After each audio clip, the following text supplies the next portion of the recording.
Greater Noida का सिरसा गांव, एक साधारण सा घर जहां कभी सपने बसते थे, लेकिन अब ये दीवारें सिर्फ दर्द और चीखों की गवाह हैं। ये कहानी है निक्की भाटी की, एक 26 साल की मां, एक बेटी जिसकी जिंदगी दहेज की भेंट चढ़ गई। साल 2016 निक्की की शादी विपिन भाटी से हुई थी। उसकी आंखों में भविष्य के सपने थे। उसके पिता भिखारी सिंह ने अपनी बेटी के लिए सब कुछ दिया, स्कॉर्पियो गाड़ी, मोटरसाइकिल और एक ब्यूटी पार्लर खोलने में मदद। लेकिन यह सब उस लालच को शांत नहीं कर सका जो निक्की के ससुराल में पनप रहा था। शादी के बाद निक्की की दुनिया बदल गई। ससुराल में दहेज की मांगे बढ़ने लगी। 36 लाख रुपए नगद, एक लग्जरी कार। हर नई मांग के साथ निक्की का दर्द बढ़ता गया। उसका पति विपिन, सास दयावती, जेठ रोहित और ससुर सतवीर, सभी ने मिलकर उसकी जिंदगी को नर्क बना दिया। निक्की की बड़ी बहन कंचन, जो विपिन के भाई रोहित की पत्नी थी, ने देखा कि कैसे निक्की को हर दिन यातनाएं दी जाती थी। एक वीडियो जो बाद में वायरल हुआ, उसमें दिखता है विपिन और दयावती निक्की के बाल खींचते हैं, उसे घसीटते हैं। निक्की की चीखें गूंजती हैं, लेकिन कोई मदद को नहीं आया। इस घटना को और भी भयावह बना दिया निक्की के 6 साल के बेटे की आंखों देखी गवाही ने। मासूम का वीडियो सोशल मीडिया पर वायरल हुआ, जिसमें वह कहता है, मेरी मम्मा के ऊपर कुछ डाला, फिर चांटा मारा और लाइटर से आग लगा दी। उस मासूम की आवाज आज भी इस क्रूरता की सच्चाई चीख चीख कर बयां करती है। 21 अगस्त 2025 की रात का वो मंजर कंचन कभी भूल नहीं पाएंगी। कंचन ने बताया, उस रात विपिन और घर वालों ने निक्की को बेरहमी से पीटा, उसके सिर और गले पर वार किया, फिर बेहोशी की हालत में उस पर ज्वलनशील पदार्थ डालकर आग लगा दी। चीख पुकार मची, पड़ोसी दौड़े और किसी तरह उसे ग्रेटर नोएडा के फोर्टिस अस्पताल पहुंचाया गया।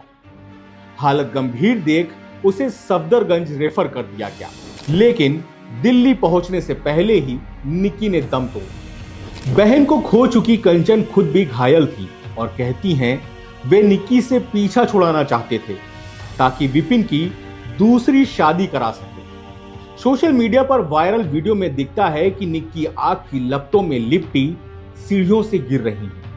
वह चीख रही थी, मदद मांग रही थी, लेकिन उनकी आवाज को दबा दिया गया। इस मामले में पुलिस ने भी तेजी दिखाई। मुख्य आरोपी पति विपिन भाटी को गिरफ्तार कर कोर्ट में पेश किया गया और 14 दिन की न्यायिक हिरासत में जेल भेज दिया गया। लेकिन कहानी यहीं खत्म नहीं हुई। जब पुलिस विपिन को सबूत बरामद करने सिरसा चौराहे के पास ले गई, तो उसने अचानक पुलिस की पिस्टल छीन ली और भागने की कोशिश करने लगा। इस दौरान पुलिस ने उसे चेतावनी दी, पीछा किया और आखिरकार आत्मरक्षा में गोली चलानी पड़ी। गोली विपिन के पैर में लगी और उसे अस्पताल में भर्ती कराया गया। इस मामले में ग्रेटर नोएडा के एडीसीपी सुधीर कुमार ने बताया कि 21 अगस्त की रात फोर्टिस अस्पताल से सूचना मिली थी कि जली हुई हालत में एक महिला को भर्ती कराया गया। उसे सफदरगंज रेफर किया गया, लेकिन रास्ते में ही उसकी मौत हो गई। पोस्टमार्टम के बाद शव परिजनों को सौंप दिया गया।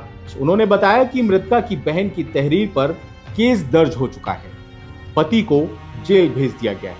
उधर सास दयावती को 24 अगस्त को और जेठ रोहित और ससुर सतवीर को 25 अगस्त को गिरफ्तार किया गया। चारों आरोपी अब पुलिस की हिरासत में हैं। लेकिन क्या यह गिरफ्तारियां निक्की के परिवार को इंसाफ दिला पाएंगी? निक्की के पिता भिखारी सिंह टूट चुके हैं।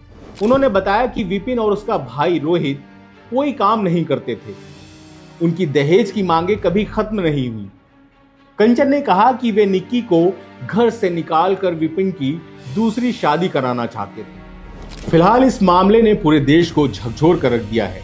राष्ट्रीय महिला आयोग ने त्वरित संज्ञान लिया और उत्तर प्रदेश पुलिस से कार्रवाई की मांग की। लेकिन सवाल यह है, क्या सिर्फ गिरफ्तारियां काफी हैं? क्या यह समाज जो दहेज को हक मानता है कभी बदलेगा? यह सिर्फ निक्की की कहानी नहीं है, यह उन अनगिनत औरतों की कहानी है जिन्हें दहेज और हिंसा ने चुप करा दिया। निक्की का 6 साल का बेटा आज भी अपनी मां को याद करता है। उसकी आवाज, उसका दर्द हर किसी की आंखें नम कर रहा है। निक्की अब इस दुनिया में नहीं है, लेकिन उसकी मौत ने एक बार फिर पूरे समाज को आईना दिखा दिया है। यह घटना सिर्फ एक परिवार की त्रासदी नहीं, बल्कि हर बेटी की सुरक्षा पर सवाल है।